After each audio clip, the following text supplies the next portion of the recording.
Hi, this is Josh Marshall from TPM Media. It's Thursday, April the 19th, 2007. Today we have part 2 of our interview with Senator John Kerry. Today we get into questions about Iraq. Now, in the interests of full accuracy, my head is actually not twice the size of Senator Kerry's head. There's a little visual distortion going on in the way we shot this segment.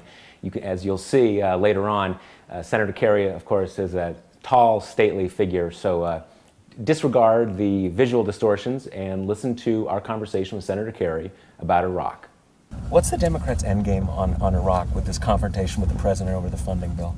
Our purpose is obviously to change the policy, to get us to a position where we can be successful.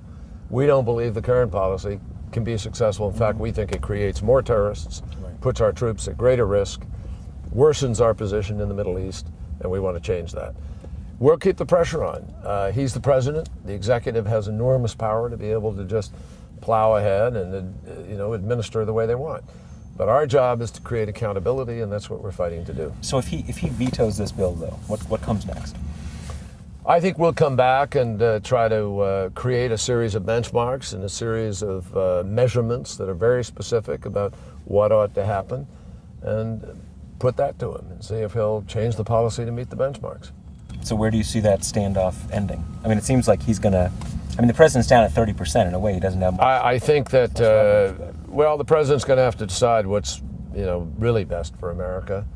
I think that we have a better plan for how you protect the troops and how you protect America's interests. And it's our job to keep fighting for that. And in the end, if he has a different point of view, that's what 2008 will be about. Okay.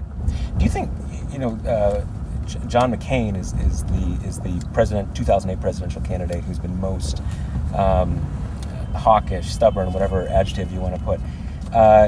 You guys have been friends for years in the Senate. Has what's happened over the last couple years, has that changed your, not as a person, but as a political force? I'm not sure what you mean by as a political force. I mean, I respect John McCain and I like him on a personal level, and what do you think of his position on this issue? Well, I disagree with him, just completely and totally. I think he's dead wrong. When he says that there is no plan B, this is the only way to go, that's wrong. There is a plan B. Plan B, and there's a plan C, too. Mm-hmm. And plan B is our plan that, in fact, leverages success to the degree that you can. And it is more supportive of the troops. It's a better plan in terms of America's security in the region. And when he says the only thing to do was to have this troop escalation, what has happened? More people killed, more Iraqis killed, greater chaos in Iraq, more American soldiers killed, and no progress on the political front. That is not a success, and by any definition.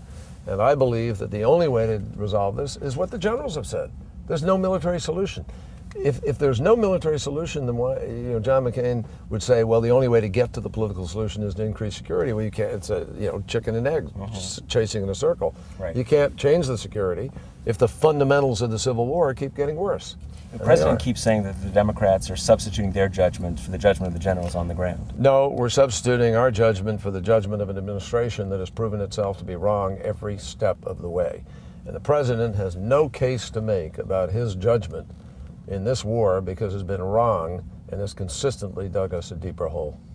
How is there something better than mitigating the disaster that this has become that we can hope for? I think the best that you can do now is try to restore a stability level within the Iraq itself and within the region, create a new security arrangement for the region, which could be very powerful and very important, and hopefully advance the Middle East peace process with a greater level of diplomacy in that. So you think it has to be kind of a regional global solution to I think you need a regional security arrangement. Okay. Iraq itself would be greatly helped by having the other countries lift a little more, yes. Right. We got to go in. Right. Thank you. Okay, that was our interview with Senator Kerry. We're going to take a quick break, and when we come back, we'll have one more backstage shot from the Colbert Report.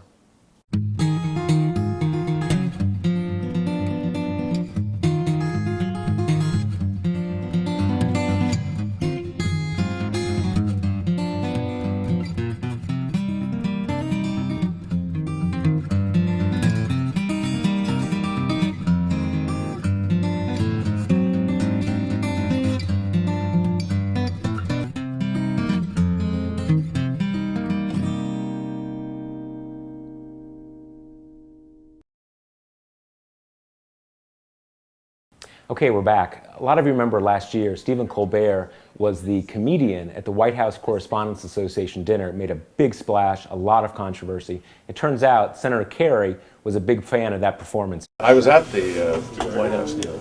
You were? Oh, if I'd known, I would have directed a few jokes. There was one time where I actually delighted everybody else's squirming. Well, you made two of us. No, you were. Obviously the blogosphere response to it indicated you hit the nail. Yeah, it was perfect. This is Josh Marshall from TPM Media, and we'll talk to you next week.